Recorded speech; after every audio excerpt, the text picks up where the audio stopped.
प्रभारी महामंत्री को क्या क्या दायित्व दिया गया था, क्योंकि रवि घोष जी का नाम किसी अन्य विषय पे आया था और अरुण सिसोदिया जी का कुछ आया था। दोनों का जो दायित्व मिला है वो कौन से दायित्व पर कार्य कर रहे हैं, इनको स्पष्ट करना चाहिए। भाजपा की संगठनात्मक गतियों पर ध्यान हटाकर भूपेश बघेल जी को अपनी गतिविधि संगठनात्मक पर नजर रखनी चाहिए। पार्टी की जो संगठनात्मक नियुक्ति हुई है उसमें कुछ कमेंट्स किए हैं, उन्होंने कुछ कमेंट्स किए हैं जो उनका हक नहीं बनता, लेकिन फिर भी वो कमेंट्स करते हैं। तो भारतीय जनता पार्टी प्रवक्ता होने के नाते मैं भी उनसे पूछना चाहता हूँ कि क्या बताएं कि प्रदेश प्रभारी बड़ी हैं कि आप उनके प्रदेश अध्यक्ष बड़े हैं। तो कुछ दिनों पहले प्रदेश अध्यक्ष ने जो आदेश निकाला था महामंत्रियों को चार्ज देने के विषय को लेके, उसको प्रदेश प्रभारी शैलजा जी ने रोक दिया।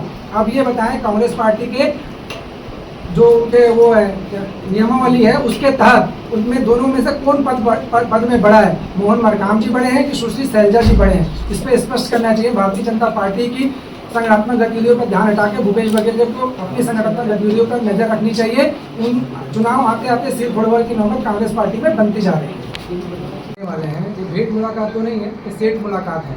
उन्होंने 6.5 लाख युवाओं को अपने पक्ष में करने के लिए एक नया समुफा छोड़ने के फिर जाने की कोशिश कर रहे हैं। 6.5 लाख युवाओं को अपने पक्ष में करने के लिए वो फिर से सेठ मुलाकात के लिए निकलने वाले हैं। लेकिन हम भारतीय जनता पार्टी उन युवाओं से, उन अभ्यर्थियों से आह्वान करती है कि इस सेठ मुलाकात में जाएं और अपने साथ हुई ठगी के बारे में भूपेश बघेल से आंख डालकर बात करें कि क्यों उनके साथ छलावा किया गया है, क्यों उन्होंने जन घोषणा पत्र में जो बेरोजगारी भत्ता देने की बात की थी वो केवल लास्ट के 3 महीने ही क्यों दे रहे हैं और पूरे 10 लाख लोगों को भी नहीं दे रहे हैं, केवल कुछ लोगों को दे रहे हैं। उस पर जाके बात करनी चाहिए। उन्होंने जन घोषणा पत्र में 10 लाख बेरोजगार युवाओं को भत्ता देने की बात की थी, 12,000 करोड़ रुपया युवाओं का भूपेश बघेल जी ने दबा दिया। उस पर जाके प्रश्न करें, वो अभ्यर्थी प्रश्न करें जो व्यापम में ठगे गए हैं।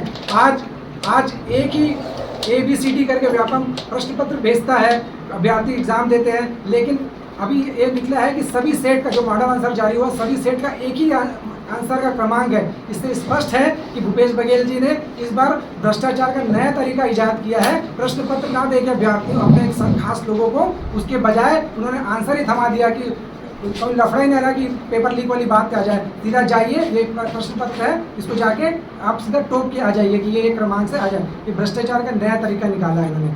तीसरी बात, अभी नारायण चंदेल जी ने एक ट्वीट किया है, उसमें यह है कि कल किसी परीक्षा में इंटरव्यू का जिनकी लिस्ट में नाम नहीं था उनका नाम चयनित सूची में कैसे आ गया?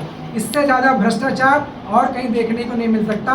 युवाओं को सेठ मुलाकात में जाके भूपेश बघेल जी से ये प्रश्न करना चाहिए, क्यों उनके साथ अन्याय कर रहे हैं? भूपेश बघेल जी ने युवाओं को ब्रांड एम्बेसडर बताया सकारात्मकता का, लेकिन आप क्या ब्रांड एम्बेसडर बन रहे हैं युवाओं के लिए? आपको सोचना चाहिए आप नायक की बजाय खलनायक बनते जा रहे हैं। युवाओं को जाना चाहिए अपने हक के विषय में। भूपेश बघेल जी से सेठ मुलाकात में 8 से 8 डालकर बात करनी चाहिए। ये आज का विषय है।